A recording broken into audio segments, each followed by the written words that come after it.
बिस्मिल्लाहिर्रहमानिर्रहीम। नाज़रीन, मैं हूं आसिम नसीर और आप देख रहे हैं हमारा यूट्यूब चैनल आसिम सीरीज। नाज़रीन, मेरे साथ मौजूद है मशहूर और मारूफ एस्ट्रोलॉजर, बिजनेस कंसल्टेंट और इस्लामिक स्कॉलर मोहम्मद उसामा अली, जिनका व्हाट्सएप नंबर हमारे स्क्रीन पर मौजूद है। अगर आपको रब्ता करना है तो नीचे दिए गए नंबर पर रब्ता कर सकते हैं। इसके अलावा जिसने अभी तक हमारे चैनल को सब्सक्राइब नहीं किया तो बराए मेहरबानी हमारे चैनल को सब्सक्राइब भी कर दें। अस्सलाम वालेकुम उसामा साहब, क्या हाल है, कैसे हैं आप? वालेकुम अस्सलाम, क्या हाल है आपके? खैरियत से हैं? ये अल्लाह ताला का बड़ा करम है। उसामा साहब, आपकी एक पेशन गोई है जिसकी वजह से हम ये वीलॉग कर रहे हैं स्पेशली। आपकी वो तकरीबन 50% तो दुरुस्त हो चुकी है।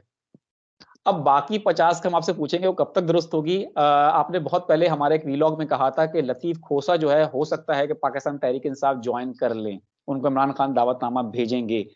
अब खबरें ये आ रही हैं, इमरान खान ने ख्वाहिश का इज़हार किया है लतीफ़ खोसा को कि पार्टी जॉइन करें तहरीक इंसाफ को, क्योंकि पीपल्स पार्टी से तो उनकी रुकनियत भी मुअत्तल कर दी गई है। आप क्या समझते हैं, लतीफ़ खोसा अगर आ जाते हैं तो एतज़ाज़ एहसन जो आप उनके लिए भी कह चुके हैं कि खान साहब के एक बहुत पुराने दोस्त हैं, पड़ोसी भी हैं, वो भी पार्टी में आ जाएँगे। ये क्या मंज़रनामा बनता देख रहे हैं आप, और ये कितने फ़ीसद चांसेस हैं कि ये दोनों बहुत बड़े लीडर अगर आ जाते हैं तो काफ़ी पार्टी। अच्छे बिस्मिल्लाहिर्रहमानिर्रहीम, आपकी बात से मैं बहुत ज़्यादा जल्दी पहले बोलना चाह रहा था। काफ़ी अच्छे चांसेस इस तरीके से हैं कि ज़रदारी साहब अपनी जो बी टीम कहते थे और वो सारी बातें थी, तो प्रॉपर बी टीम बनाने के लिए पॉसिबिलिटी है कि अपनी बंदे उनके आपकी टीम में बैठ जाएँ और बड़े मज़े से ये खेला जाए खेल। और इसी तरह से पीपी की लास्ट स्टेटमेंट्स भी इमरान खान के हक में थी। जब मिलिट्री कोर्ट्स की बात कर लें या कोई और इस हवाले से, तो उन्होंने कुछ ज़्यादा इमरान खान को निशाना नहीं बनाया बल्कि उनकी मुखालफत की है प्रैक्टिकली इस तरह की किसी भी नॉन डेमोक्रेटिक जो मूव्स थे। और इन दो बड़े कद्दावर लोगों का अगर पीटीआई में आना, खसूसन उस वक्त जब वकला ही वकला और माहौल ही वकीलों का और पार्टी वकीलों की, तो फिर ओहदे भी बड़े और फिर उसके इल्हाक भी डेफिनेटली, क्योंकि ये तो सबको नजर आ रहा है, मुखालफिन की सारी साइड्स को तो नजर आ रहा है कि हंग पार्लियामेंट होगी। इसीलिए तो नवाज शरीफ साहब वो अपनी विजिट्स उनके देखें जहां भी जा रहे हैं छोटी छोटी जगहों पे। मतलब मौलाना फजल रहमान एक सीट अपनी नहीं जीता, उसके पास जा रहे हैं। मतलब कम ऑन, मतलब आप एक कादावर है तो इसका मतलब है कि आपको जैसे कहते हैं 10-10 हजार भी हल्के का वोट इकट्ठा करना है। मिसाल के तौर पे अगर जेयूआई का हर हल्के में 10-15 हजार वोट है या 5,000 वोट है, 10,000 वोट है, तो उसको भी आप यूज करना चाह रहे हैं।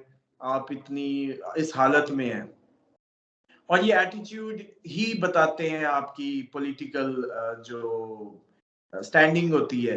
जैसे कि आप खान साहब से अभी भी पूछे भी किससे इलाका रोकेगा, किसी से नहीं। मतलब काइंड ऑफ आपको उम्मीद है कि वो ये जवाब आ जाए। क्यों? क्योंकि उस बंदे को पता है कि इस टाइम मेरी जो है सर्वे सारे मेरे हक में है, तो मुझे क्या जरूरत है? मुझे उस वक्त जरूरत होगी जब 5-10 सीटों का फर्क रह गया हुकूमत बनाने में, तो फिर मैं किसी को भी इशारा करूंगा, वो भागता आएगा। तो वो जो टाइम है उसकी एक तैयारी की जा रही है, जो कि दो बातें होती हैं जिंदगी में। ये पाकिस्तानियों का ना बड़ा खुल के आज मैं जैसे जुमे का दिन और खुल के मैं बताना चाह रहा हूं कि देखें, पाकिस्तान की लोकल पॉलिटिक्स की कोई वुकत नहीं है और इसकी कोई अहमियत नहीं है। आप लोग कुछ भी नहीं है। अपने आप को जो इतने कलफ लगा के और बड़े भाई आप लोग बने फिरते हैं, ये आपके कभी हैकल जिसम। सीधी सी बात है, जिसने इतने सालों से आप लोगों को पाला है, हुकूमत उसने बनानी होती है, उसी की मर्जी की होती है। वरना काफ लीग कितनी स्ट्रांग थी, नंबर्स में ज्यादा वोट लिए थे, तादाद में वोट ज्यादा थे, लेकिन वो हल्का बंदी की सेटिंग में हार गई थी और पीपल्स पार्टी जीत गई थी। तो बाइडन की बहुत अच्छी दोस्ती है जरदारी से भी, और जरदारी साहब को भी बहुत अच्छा पता है कि अगर इन फ्यूचर वो दूसरा आ गया, क्या नाम है वो, ट्रंप, तो वो खान की थोड़ी सी फेवर में होगा, तो कहानी बदल सकती है अगले साल। तो इसलिए पहली पेशबंदी के तौर पे अगर अपने ही बंदे प्लांटेड हों जो कि वो कहें कि खान साहब यार ये सारे इसके बगैर तो अब हुकूमत नहीं बननी, तो ये पीपल्स पार्टी जो है इसको शामिल कर लें। ठीक है। उधर बिल्कुल। से इमरान खान एक ही बात करता था, ये सियासत बड़ी जालिम चीज है। इमरान खान एक ही बात करता था कि जरदारी माइनस करके पीपल्स पार्टी कबूल है। बिल्कुल जैसे कभी उन्होंने कहा था अल्ताफ हुसैन के लिए। जी। तो सर सूरत हाल ये है कि बिलावल और जरदारी साहब की आपस की रिफ्ट की खबरें शबरें फैल रही हैं, एमी, बिल्कुल हालांकि कोई हकीकत नहीं है, फैल रही हैं। अच्छा, दोनों की स्टेटमेंट्स में फर्क देख रहे हैं, तो ये इग्नोर ना करें। ये सियासत बहुत डर्टी गेम है कि ये इमरान खान के लिए मुस्तकबिल के लिए यही ग्राउंड्स बताए जाएंगे कि देखें बिलावल की अप्रोच, देखें जरदारी साहब की अप्रोच, तो अब इस पे कर लें। यानी कि ये कन्विंसेबल आर्गुमेंट मुस्तकबिल के इमरान खान के लिए तैयार किया जा रहा है, मैं आपको बता रहा हूँ। बिल्कुल ठीक है। अच्छा उसामा साहब, वकला बिरादरी जो है वो बहुत बड़ी तादाद में तहरीक इंसाफ की तरफ झुकाव रखती है और इंटरेस्ट भी शो कर रही है। जितनी बड़ी तादाद में हम देख रहे हैं वकला जो हैं वो तहरीक इंसाफ में आए हैं, उनको ओहदे दिए जा रहे हैं। और अब अगर ये हम जो आज का व्लॉग कर रहे हैं स्पेशली एतजाज एहसन और लतीफ खोसा के हवाले से, ये लोग भी अगर पार्टी में आ जाते हैं तो इनके अब वकला में बहुत बड़ा स्टेक है, एक बहुत बड़ा वकला का ग्रोह है जो पाकिस्तान तहरीक इंसाफ ज्वाइन कर लेगा। इसको किस तरह से देखते हैं आप? ये पाकिस्तान तहरीक इंसाफ के लिए अच्छा होगा या उसके लिए नुकसानदेह हो सकता है फ्यूचर में? नहीं नहीं, ये बिल्कुल भी अच्छा नहीं होगा। किसी भी कम्युनिटी का इस हद तक आपकी पार्टी के अंदर आ जाना या उसको टेक ओवर काइंड ऑफ माहौल बन जाएगा। और ये ऐसे ही है जैसे मुर्गी को आपने दड़बे में डालना था तो बाकी साइडें आप बंद करके प्लान करते हैं कि अब इसको इधर कोई जाएगी। तो ये वैसे ही हो रहा है कि खास प्लान के तहत उस साइड पे हालात बना दिए गए हैं। अच्छा, केस तो अभी तक कन्विक्ट नहीं हुए, वकील 101 इनको 180 पर्चों के नतीजे में 180 करना पड़ गया। उधर से पैसे की फंड शंड के मसले बन गए, तो आप वकील उधारों पे करेंगे या खुद से करेंगे तो कुछ ना कुछ तो देना पड़ेगा, हमदर्दियां ही सही। तो मसला ये है कि ये एक प्लान्ड ट्रैप के तहत अगर पार्टी में इस तादाद में वकला आ जाते हैं तो ये वही वकील हैं जो किसी की काबू में नहीं होते, इसीलिए आप इनको इस्तेमाल कर रहे हैं। लेकिन आपको क्या लगता है कि कल को आपकी पार्टी में आपके फैसलों के जैसे कहते हैं नतायज में ये तो अगली सुबह अदालत में हुआ करेंगे, आपको तो लग पते जाएंगे। अभी तो एक अकबर एस बाबर आया है और 11 एक आम से लोग आए हैं तो वो इतना ट्रबल कर रहे हैं हजूर। तो अगर ये इतना वकील जिस जो आप भरते जा रहे हैं, इसने तो हर सुबह अदालत में खड़े होना, आपको तो लग पते जाएंगे।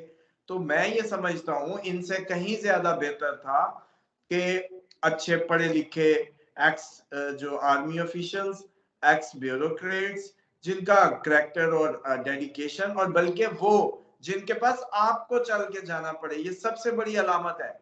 हर उस army officer, retired army officer या रिटायर्ड ब्यूरोक्रेट या रिटायर्ड जज वट एवर, वो जो सियासत में ना आना चाहता हो, प्लीज उसको जाके मिन्नत करें कि मैं तुम्हें टिकट देता हूं, तुम आओ। काम अब वो लोग करेंगे जिनका कोई जाती इंटरेस्ट नहीं होगा और सिर्फ वो पब्लिक के लिए आएंगे। इस टाइम मुल्क को वही बचा सकेंगे जिसको आपको जाना पड़े।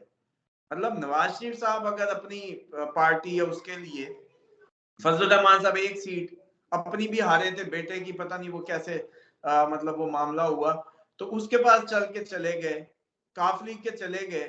तो इमरान खान तो इस टाइम उस पूरी कुव्वत, जिस तरह जिस वजह से इनको वकला चाहिए सर, उस वजह से ये अपने एक्स आर्मी ऑफिशियल्स क्यों नहीं यूज कर सकते, एक्स जज क्यों नहीं कर सकते, एक्स ब्यूरोक्रेट्स क्यों नहीं कर सकते?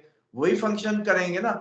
मजा मजा नहीं पहना होंदिया ने, वही सारी कहानी। लेकिन किसी एक कम्युनिटी को बुकला, मेरे मतलब वो इस बात से नाराज ना हो, लेकिन हमें बात तोल के करनी है, असूलन करनी है। क्योंकि पीटीआई के पीछे हजारों लोग मैं रोते देखता हूँ जो फोन करते हैं मुझे, तो इसलिए स्टेक है सबका। तो इस तरह से एक दफा फिर ना लुट जाए। पहले वो आ गए थे पैराशूटर्स, जो वो आपके यही इलेक्टिबल्स, अब ये नई कहानी। तो इस नई कहानी ने तो जैसे कहते हैं गड़े की हड्डी बन जाना, मैं आपको बता दूं। इसमें बड़ा चुन के खान साहब को करना चाहिए और इसका तनासुब का बड़ा ख्याल रखना चाहिए। मिसाल के तौर पे इस टाइम पे इनके 50% तो अपने उनको दें जो इनके ग्रास रूट बड़े सालों के नाराज जिले सदर, जिन्होंने पार्टी को जिंदा रखा, नजरियाती कारकुन थे, आज वो छोड़ के चले गए जब उनको टिकटें नहीं मिली, उन सबको वापस लाएं। या वो जो आज मैदान में खड़े हैं रूपोश, उन सबको, वो जेलों में है तो जेल में टिकट दें, समझ लें। उसके बाद जो 50% है वो 25 वकला और 25 ब्यूरोक्रेसी जो आपके पास उस इलाके की स्ट्रॉन्ग पोजीशंस बनती हैं उनको दे के परे करें। गेम तो ये है, अगर लोहे को लोहा काटता है तो फिर वो आपस में ही जाने, फिर आपसे वकीलों को उसका ना वो इस्तेमाल करें, फिर ये भी कर लें, पत्ता खेल लें। और अब मसला ये है कि ये आवाज उन तक पहुंचनी बहुत मुश्किल है। ये वैसे अडियाला के जेलर साहब या अंदर के कोई बंदे उनको वीडियो सुन के बता रहे तो अच्छा है, क्योंकि वकीलों ने तो ये कभी भी नहीं पहुंचने देना जो मैं बता रहा हूँ। या कि भाई ये भी आइडिया हो सकता है आप जिस एंगल से वकला को सोच रहे हैं। और दूसरा आपके पिछले प्रोग्राम में भी बताया था कि भाई इस महीने के आखिर में वो जादू और उसके चांसेस हैं, तो खान साहब के लिए एक तो सब आप दुआओं की हिफाजत की मुहिम चलवा दें आसिम साहब, बिल्कुल जैसे ठीक आपने है। सदकात की थी। और उसमें यही है कि एक तो उनके अगर कोई सुन रहे हैं करीबी तो जेल में उनको दुआए काब भेजें लिखी हुई, बिल्कुल और इसके साथ सूरत नास 21 दफा, आयतुल कुर्सी 21 दफा। और ये खसूसन उनको कहें कि मजाक नहीं लेना, खैर आजकल वो रूहानी तौर पे ठीक अच्छे जा रहे हैं, लेकिन अटैक जो है ना वो मुमकिन है, और अटैक अब कहीं से भी हो सकता है, अंदर बाहर दोनों साइडों से संभावना बिल्कुल है, समझ लें। बिल्कुल ठीक है, बिल्कुल ठीक है। बहुत बहुत शुक्रिया उसामा साहब हमें वक्त देने के लिए। नाज़रीन, यहाँ हमारे वीलॉग का वक्त खत्म हुआ। मुझे और मोहम्मद उसामा अली साहब को दें इजाजत।